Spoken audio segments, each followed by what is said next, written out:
Welcome back to the Biofuels and Land Use Change group. It's Amber here.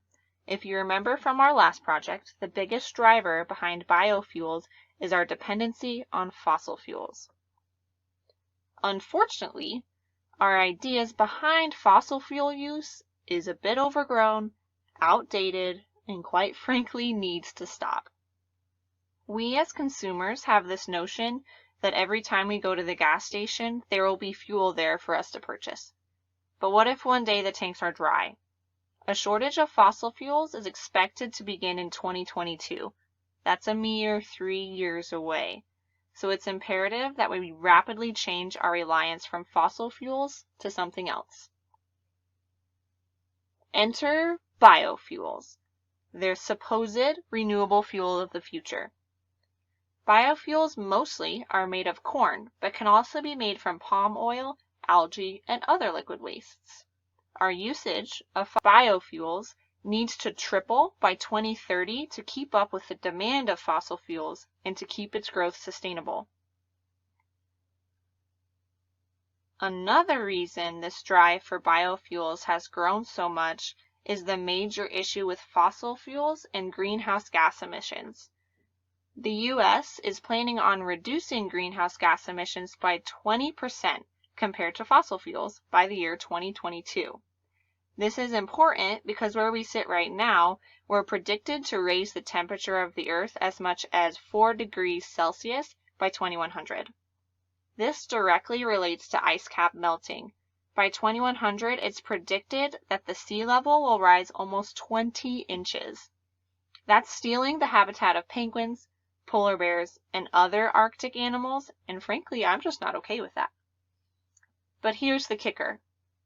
Biofuels are actually expected to increase the amount of greenhouse gases in our atmosphere. The clearing of forests that act as a carbon sinks for agricultural use is one of the biggest factors of this increase. It's not as if we don't have enough land on the planet. It's just that this land use is competing with land we currently use to grow food crops. So we hit this point where if we create enough biofuels to meet our current usage of fossil fuels, people are going to go hungry. So as we've established, biofuels are not all sunshine and rainbows. It's not a cure-all for our depletion of fossil fuels, and it's not a huge reducer to greenhouse gases as it's expected to be. It is indeed a wicked problem, where the solution isn't as clear-cut as it originally seems. So where does this leave us? How do we transition out of fossil fuels? Do we even use biofuels in this transition? The answer to this is pretty dynamic. For now, yes, we need biofuels, but only until we've fully transitioned into a world that relies on electric vehicles. It is important that this electric is coming from renewable, clean options like solar, wind, and hydroelectric power. And we really should only be using biofuels that don't contribute to greenhouse gas emissions at all.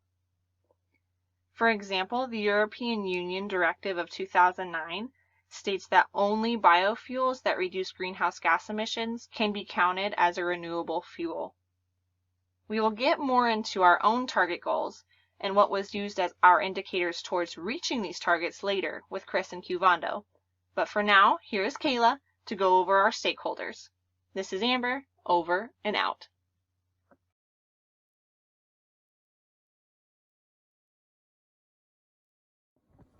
Hello there. I'm a consumer, and as a consumer, I am very affected by the biofuels production. When I was a kid, you could buy corn for real cheap. You could buy 7 ears of corn for $3. We would then share them with the family and cook them over the campfire for the whole family to enjoy. Now that is about the price of 1 ear of corn. I have given up eating corn due to the agriculture having to compete with biofuels, in which I use to fuel my car to get from point A to point B. Because of the expansion of the land use, natural forests are limited. I make a rare visit to our state parks within the United States due to the lack of natural forests in the surrounding area. Oh, would you look at the time? That's all I have for now. Until next time.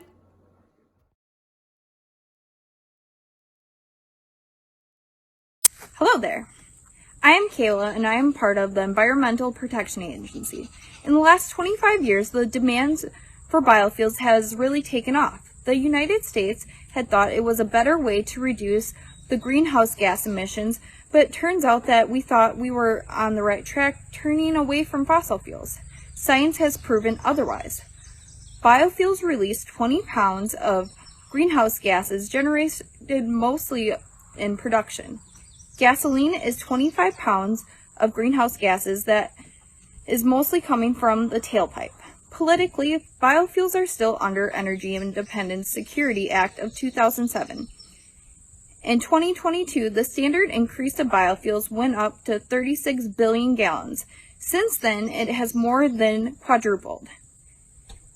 Internationally, in order to keep up with the supply and demand needs, the United States has made land use agreements, which means more land was being taken away from the forest in order to keep agriculture and biofuel demands met.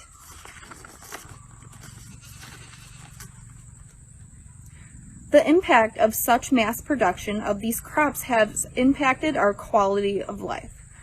The process to grow these crops produce nitrous oxide that release from fertilizer, which in return produces 300 times more to global warming. This had an effect on our land quality due to the overuse and breakdown of the nutrients in the soil.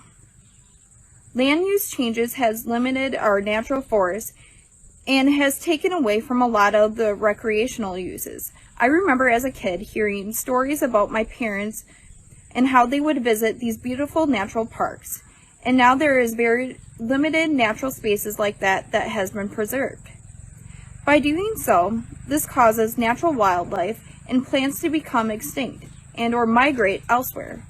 With these mass productions, in order to keep the agriculture in the United States, these croplands have widely expanded and not for the good of nature. We have had a lot of runoffs and have had a lot of runoffs run into rivers and other large bodies of water, in which causes a wide growth of algae bloom. And that is all I have for today. This is why biofuels may or may not be the turn of the century. Thank you.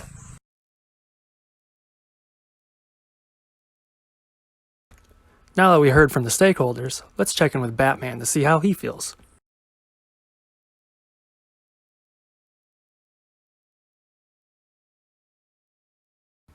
Well, it appears Batman does not approve. Well, let's talk about the pre-development target for our problem that should be resolved within the next 5 to 10 years. This is what we would call our near-term target. And what we discussed is that we should try to focus on reducing emissions by 50% from fossil fuels and from biofuel production, while also increasing the renewable electric fuel sources, research and development.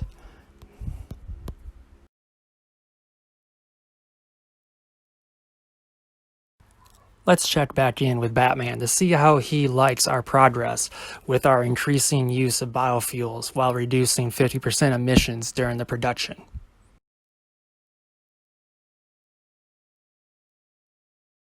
Well, it appears Batman approves of our progress that we've made so far with our reduction of fossil fuel use.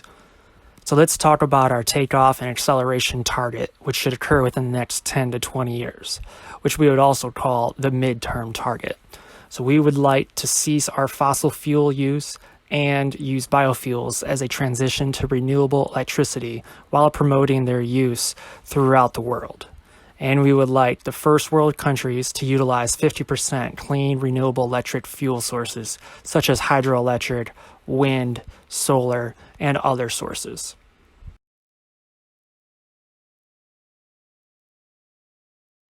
Hey Batman, how do you like our progress so far?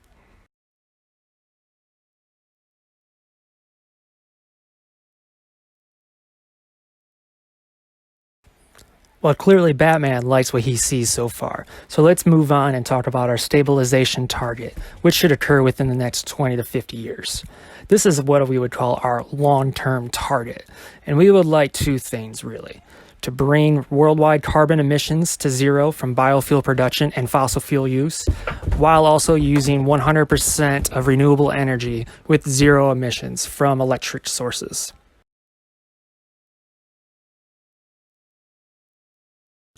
Well, those are our targets that we have as a group for the next 5 to 50 years. And clearly, we have Batman's approval for these targets. So now, let's move on to Quovondo to talk about our strategies in order to reach our targets. Q, take it away.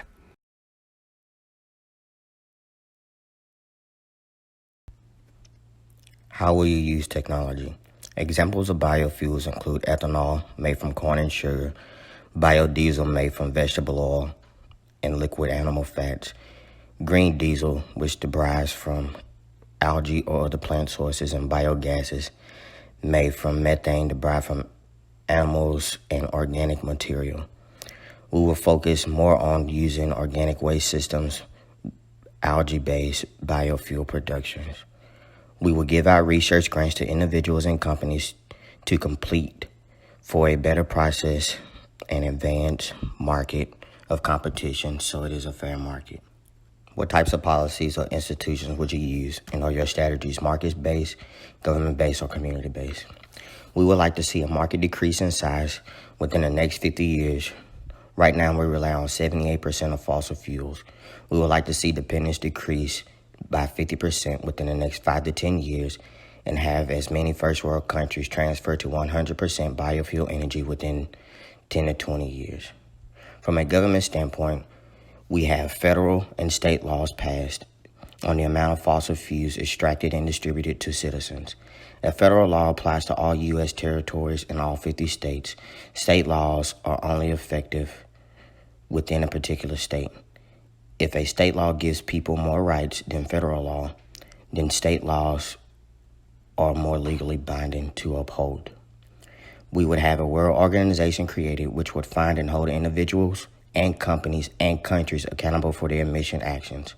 We would also pass a green bill where local waste for businesses, restaurants, plants, and farmers all go to the closest recycling center to be used in making of biofuels. Also pass a bill on a state level where children's curriculum will require methods of sustainable use of biofuels be taught in science. Have schools teach throughout the year on recycling, waste foods, and etc., and growing plants to be used for biofuel. Where your strategies incorporate education, communication, or media. In order to educate people, we have to reach out on all platforms. We would hold conventions, public fairs, radio ads, and even commercials to meet people of all markets. We will use social media forums such as Facebook, Instagram, YouTube to reach a younger crowd. What assets are available and what resources will be necessary? Right now, there are assets out there, but there is not an education forum to teach people on how to use them and where they come from. Corn, sugar cane, veggie oils, liquid animal fats, algae, and other plants are the main sources. The resources are available, but we need to build more biorefineries throughout the U.S. and throughout the world to make farmers aware of becoming green farmers, where 100% of their products or animal waste or animals they have will be used for forms of energy and not for human consumption. Our strategy is more centralized, distributed, top-down, or grassroots. Our strategies are more centralized, which is how our government is based. We have individuals who make decisions like the EPA and government officials and laws that will be passed. The local officials who will hold individuals accountable. We focus on more of a top-down strategy, being the practice is thinking as individuals, teaching and educating others, and informing them on the working processes throughout, and having leadership to help resolve issues. What can we learn from nature by solving this problem? How does nature deal with this problem? Right now, nature is struggling to compensate for the amount of greenhouse gases and carbon emissions that we're giving out. When we take fossil fuels from the earth, we have no way of replacing these sources. Eventually, we will run out of fossil fuels. We are currently cutting down forests, drilling in the oceans to find fuel. But if we turn to more biofuels, we can grow plants, recycle waste, which will help lower carbon emissions, clean air, and reduce greenhouse gases, and clean the environment up, and also give an alternative fuel source that can be replenished by itself. By implementing the use of biofuels on a daily basis, we can reduce carbon emissions. Biofuels can also suggest helping the economy by supplying jobs in urban areas and rural areas and reducing the greenhouse gases and also air pollution in many nations worldwide.